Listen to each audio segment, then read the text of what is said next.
oldest cold case in the county's history to ever reach a conviction, finally closed after 45 years. July 5, 1980, Rancho Cucamonga, California, one day after the 4th of July. One day after a family had sat together, celebrated, and watched fireworks light up the summer sky. Missy Jones was 18 years old, the kind of person who looked after everybody around her without being asked. The older sibling who stepped in, the one who took care of the younger ones, the one whose absence, when it came, left a shape in the room that nothing could fill. On the morning of July 5th, Missy went missing. Later that same day, her body was found at a former citrus grove in Fontana. She had been sexually assaulted and murdered. Investigators moved fast. The last person Missy had been seen with was a man she had been dating.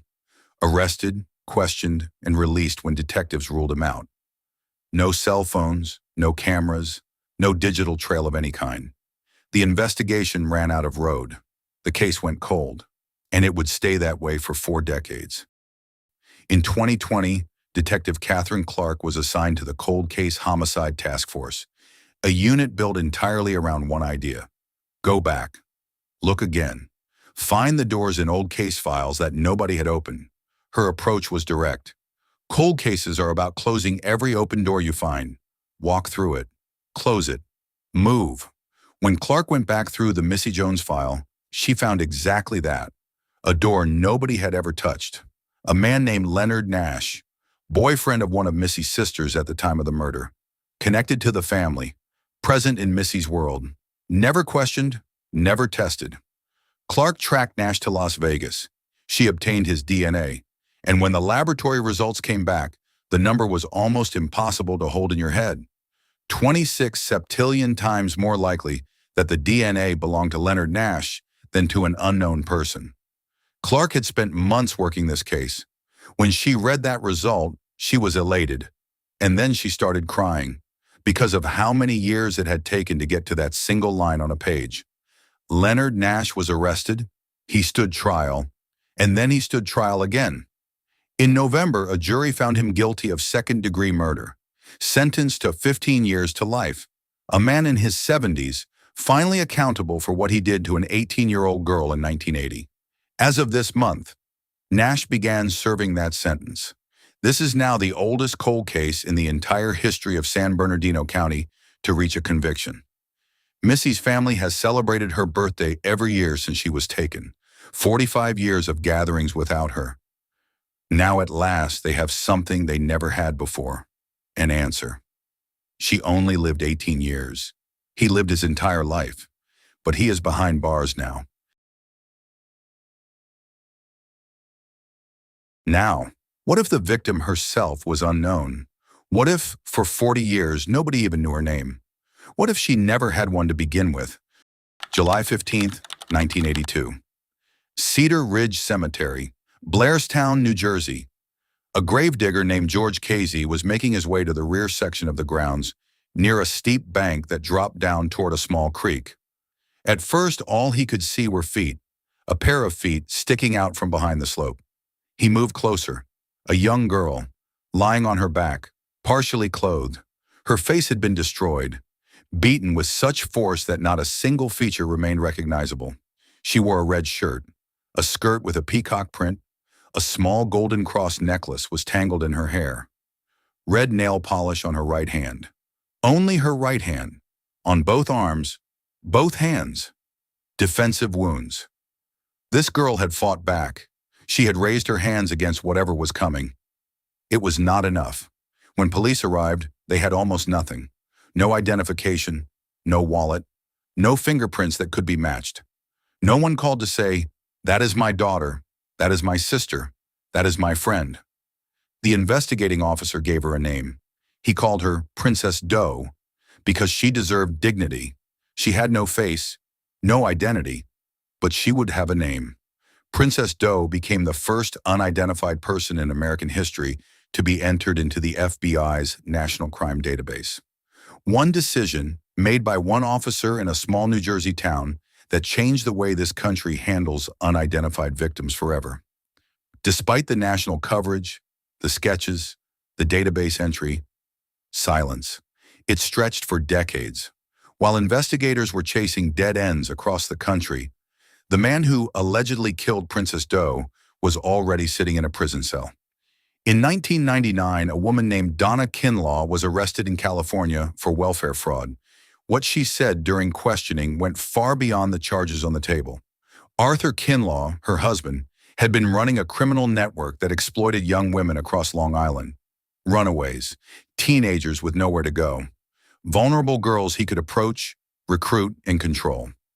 In the summer of 1982, Arthur had brought home a teenage girl. He tried to fold her into his operation. She refused, stood her ground, and one night he left the house with her and came back alone, shaken, nervous.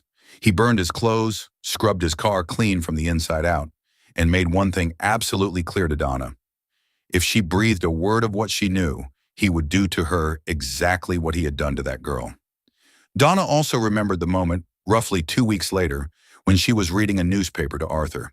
The article described a body found in a New Jersey cemetery, a girl the authorities were calling Princess Doe.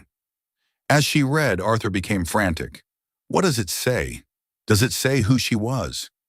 He was panicking, and Donna understood exactly why. Investigators found Donna's account credible, but there was a wall they could not get past. Without confirming Princess Doe's identity, they had no way to place her in the locations Kinlaw worked. The dots would not connect. And then, in 2005, Arthur Kinlaw, already imprisoned at Sullivan Correctional Facility in New York, wrote a letter to authorities. He wanted to be interviewed. He was ready to confess to the killing of Princess Doe. The letter was received, the confession was offered, and nothing happened. For years, nothing happened. A man serving time for 2 separate murder convictions offered to close a decades-old case. The system did not follow through. Let that sit for a moment. The name was still the missing key, and without it, no case could be built. In November 2020, Princess Doe's body was exhumed for the second time. A grant-funded cutting-edge DNA extraction, and the remains went to Astria Forensics in California, a lab that specializes in pulling genetic material from samples so degraded that most labs turn them away. From a single molar and an eyelash, material that had been in the ground for nearly 4 decades, Astria extracted hundreds of millions of unique human DNA fragments, a complete genome profile reconstructed from almost nothing.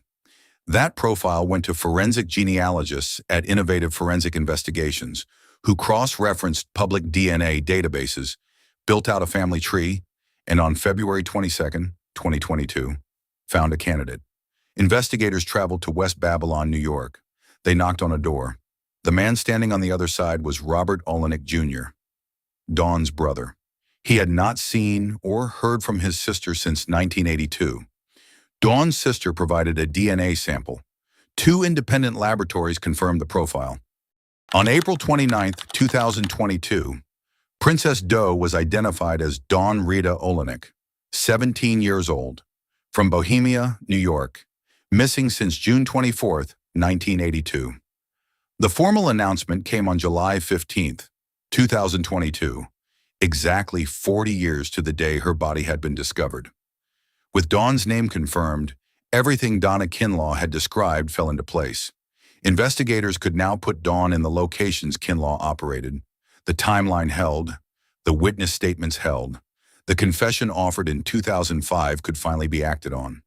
Arthur Kinlaw was formally charged with 1 count of homicide in the death of Dawn Rita Olenek, added on top of the 2 first-degree murder convictions he was already serving. As of 2026, that charge stands. Kinlaw remains imprisoned. The case is moving forward. Dawn's cousin attended the identification press conference with her photograph pinned to his chest. He said Blairstown had treated his cousin like she was one of their own, that her family was grateful, that Dawn was always in his heart, that the town never gave up. The headstone at Cedar Ridge Cemetery still reads Princess Doe. Maybe it always will, because that name stopped being a placeholder long ago. It became something else, a symbol of every unidentified victim still waiting to be found. Of what happens when a community refuses to give up on someone, even someone they never knew. If this kind of story matters to you, hit subscribe. We cover cases like this every single week, and the next one is already coming. Both of those cases took investigators, scientists, and decades of dogged work. But this last one started on a couch, on an ordinary afternoon, with a television on in the background. July 1980, Duluth, Minnesota. The same summer Missy Jones was killed 1,500 miles away in California. A woman named Julie Hill was reported missing.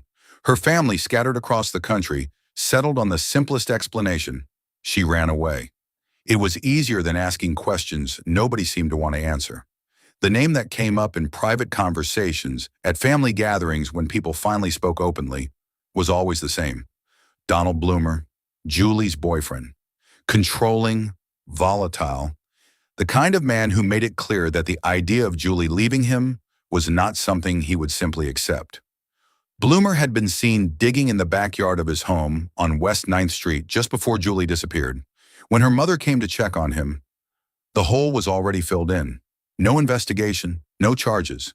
The case was never truly started, and it sat untouched for 24 years. February 2004.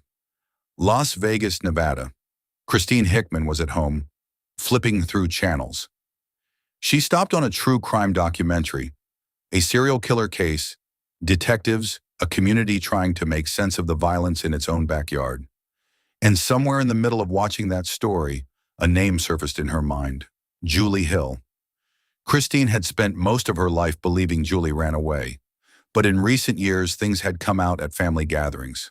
Fragments of conversation, half-told stories, rumors that had circulated quietly for decades without ever being examined. The family had started comparing what each person knew, and what they were assembling did not look like a runaway.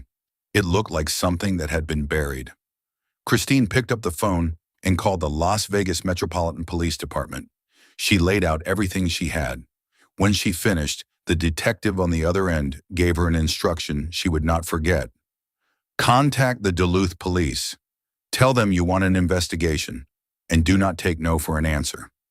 Christine called Duluth. She reached Detective Bob Erspemer. Within days, a homicide team had opened the file. The picture came together fast. The digging before Julie disappeared. The filled hole. A relationship that multiple sources described as deeply controlling. If Julie had tried to leave, that was not something Bloomer would have allowed quietly.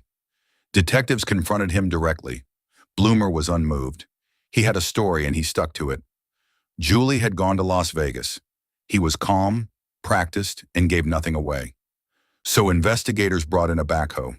They descended on the West 9th Street property, searched the house, which was in such a state that the city building commissioner eventually ordered it demolished. And 3 days later, the earth underneath was laid bare. They found almost nothing. By any measure, it was a failure. The time, the machinery, the hope, and the yard gave almost nothing back. Detectives brought Bloomer in for one more interview. Within 20 minutes, he broke. His story: they had been loading a new handgun, a .41 Smith & Wesson revolver, never used before, getting ready for a camping trip the next day. His finger slipped. He pulled the trigger by accident. The bullet struck her between the eyes. Erspemer was watching from another room. His read was immediate. A shot between the eyes is not an accident. That is where someone aims. That is a large caliber weapon. That is intent. Donald Bloomer was arrested on a murder charge. He told police Julie's body was wrapped in a carpet, left in the woods. A search found nothing. Without a body, the district attorney accepted a plea to second-degree manslaughter. Donald Bloomer received 3 years. 3 years for a woman's life. Christine Hickman's response, when the outcome came down, was the response of someone who had spent years learning to hold grief and gratitude in the same breath.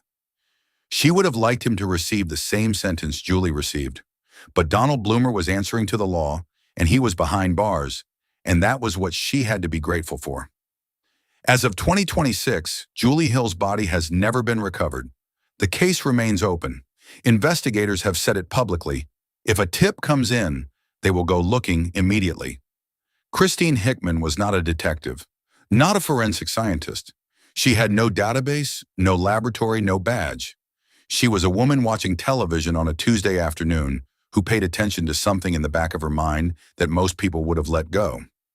Because of that one phone call, A man who had walked free for 24 years had to stand in a courtroom and answer for what he did to Julie Hill.